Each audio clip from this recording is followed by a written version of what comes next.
And welcome to this edition of the Native News Update on this Tuesday, June 19th. I'm your host for today's program, Paul DeMain. And many of the stories we read here can also be found at one of our websites, IndianCountryNews.com, and here are some of the news stories for the day. Representatives from the Barrier Lake and their supporters gathered outside the annual meeting of shareholders of Copper One today. The Algonquins of Barrier Lake, Quebec, will be sending a clear message to Copper One Inc. and its shareholders.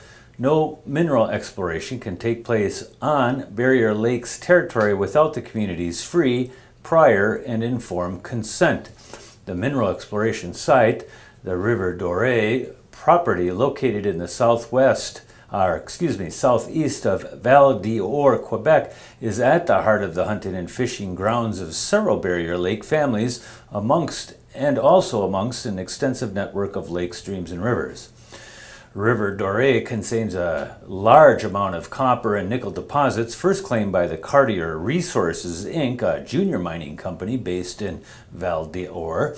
After lengthy community opposition on December 15, 2011, Cartier sold its share of the River Doré property to Copper One for $150,000 in cash, 2 million common shares of Copper One, and a royalty fee of 1% of the net smelter return. 3 attorneys from the U.S. Attorney's Office in South Dakota have been assigned to review the cases of nearly 39 deaths dating back to the 1970s on or near the Pine Ridge Indian Reservation, according to the U.S. Attorney for South Dakota. That meeting took place last week. The announcement by U.S. Attorney Brendan Johnson came at a forum with Oglala Sioux tribal leaders at a meeting in Kyle on the Pine Ridge Reservation. Johnson was meeting with the tribal leaders and family members of tribal members who asked that he reopen investigations and prosecutions into the deaths of 39 people. You can always put a new set of eyes on it, Johnson said by phone afterward, but he also said it would be challenging to find new evidence for cases going back 40 years in some cases. He said he does not want to get anyone's hope up that unresolved cases could be solved or prosecuted, but hopes that with more attention focused on the cases, more people may come forward with new evidence or leads in those cases. He referred to the case of American Indian Movement activist Anime Pictuashquash as an example. Aquash's 1975 killing went unresolved for decades until Fritz Arlo Looking-Cloud was convicted of murder in 2004 in federal court and then became a cooperating witness along with another dozen former members of the American Indian Movement. Later, John Graham was then convicted in state court for participating in the kidnapping that led to her death in 2010. The U.S. Supreme Court has ruled that the government must fully reimburse Native tribes for millions of dollars they spent on federal programs.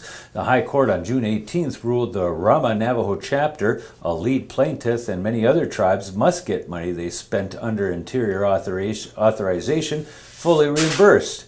Justice Sonia Sotomayor wrote the majority opinion for Justices Antonin Scalia, Anthony Kennedy, Clarence Thomas, and Elena Kagan. Chief Justice John Roberts and Justices Ruth Bader Ginsburg, Stephen Breyer, and Samuel Alito dissented. We stress that the government's obligation to pay contract support costs should be treated as an ordinary contract promise, Justice Sonia Sotomayor wrote in the majority ruling, which confirmed a Colorado appeals court decision. The government was obligated to pay the tribes contract support cost in full, unquote. Congress allocated $1.6 billion to the Bureau of Indian Affairs for the operations of interior programs and Indian programs in the year 2000, according to news agency AFP, but only $120.2 million was paid out to those tribes. A dispute has broken out over plans in Chicago to mark the 200th anniversary of the Battle of Fort Dearborn, in which 60 Americans and 15 Native Americans were killed. Chicago Alderman Edward Berkey, who has pushed for a day of remembrance and reconciliation on August 15th, gave a speech recently describing in grisly detail how Native Americans scalped and tortured their enemies, and then suggested it was time to smoke a peace pipe. This is what kinds of learning today, said Joseph Podlazik, executive director of the American Indian Center of Chicago. These types of stereotypes and myths are several generations old, and people tend to believe them. Berkey's comment about a peace pipe took an item sacred to Native Americans and reduced it to the status of a movie prop, Podlasic said, citing it as another example of a kind of trivialization and distortion of Native tradition and history that he and others have spoken out against. Podlasic didn't dispute the outcome of the battle or the number of dead, but said there's no evidence to support the violent descriptions of atrocities recited by people like Berkey. There's no evidence scalps were taken at the fort, Podlasic said, and he questioned how much can be known about what was, in the end, a 15-minute battle. How come every time Native people win, it's a massacre, and when we lose, it's just a war, he asked. A new report released today by the Department of Health and Human Services shows that 3.1 million young adults have gained health insurance because of the new health care law. Without the health care law, the Affordable Care Act, these 3.1 million young adults would not have health insurance. As a result of the law, the proportion of insured adults ages 19 through 25 has increased to nearly 75%. The Affordable Care Act requires insurers to allow young adults to remain on their parents' family plans until their 26th birthday, even if they move away from home or graduate from school. This policy took effect on September 23, 2010.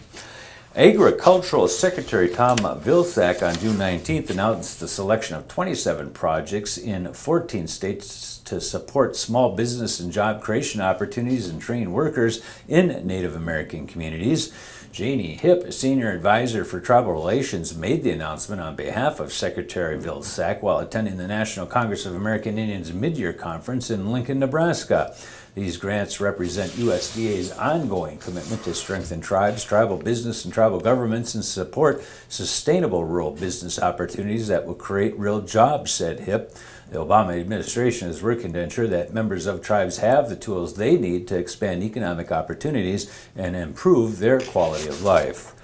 The acting superintendent of the Little Bighorn Battlefield National Monument, David Harrington, is inviting everybody in your family to a series of special events surrounding the 136th anniversary of the Little Bighorn on Monday, June 25th of this year. All of the following events take place at Little Battlefield National Monument outside Crow Agency, Montana.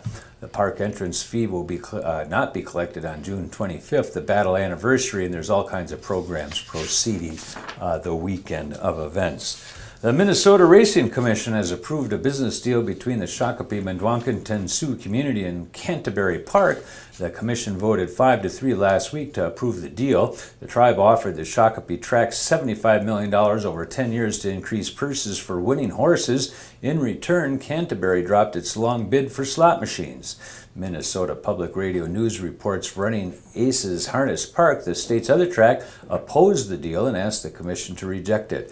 Running Aces officials said the tribe's offer only proved a competitive racino might be close to winning state approval, but racino backers told the commission it was time to make peace between the rival gambling operations at Canterbury and Mystic Lake Casino, only 4 miles away. And that's going to be another roundup of news from Indian Country on this edition of the Native News Update. We want to say we're winning for joining with us, and come back again soon.